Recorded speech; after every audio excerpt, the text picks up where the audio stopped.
I write stories for a living. This still seems slightly crazy to me that people actually pay me money to make things up. It's a job I was afraid to even hope for back when I was at Birmingham-Southern. I think of BSC as a crucial part of my path to becoming a novelist, although not in the ways you might think. I never took a single creative writing class, for instance, but I tend to think of a liberal arts education in terms of story. So many of us, and I'm definitely talking about myself here, come to college knowing only our own limited world.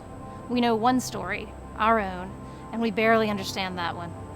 But in those 4 years at college, every class discussion, every novel read and underlined, every chat in a professor's office or late-night conversation in a Waffle House offers up another story to add to our collection.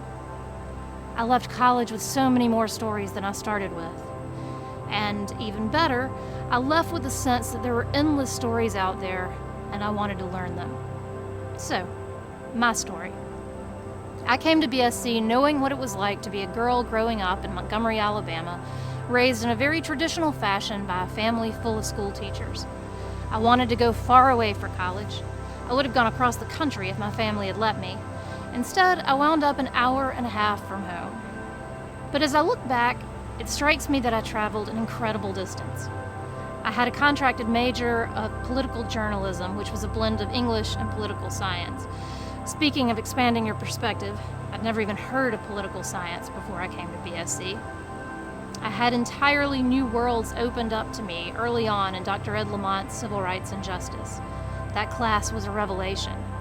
I was from Montgomery, for goodness sake, and I'd never heard a teacher say a single word about the civil rights movement.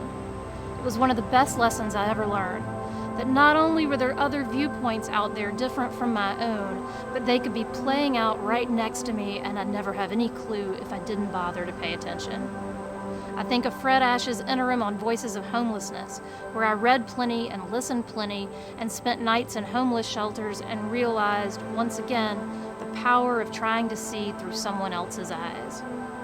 I think of Sandra Sprayberry and Bill Nicholas's Plural America, Abe Fawal's Arabic Literature and Culture, Bob Wingard's Religion and Society, Natalie Davis's Contemporary Southern Politics and Comparative Politics. I think of interim spent in Guatemala for language study and in Washington, D.C. for an internship with the St. Louis Post-Dispatch. The world was so much bigger than I'd realized. I haven't even touched on the literature. To be a writer, sure, you have to write, but you also have to read. It's the BSC English department that introduced me to Virginia Woolf and Don DeLillo, Thomas Pynchon and Charlotte Bronte and James Joyce and Toni Morrison, who showed me how a sentence could make you lose your breath and how a novel could change you.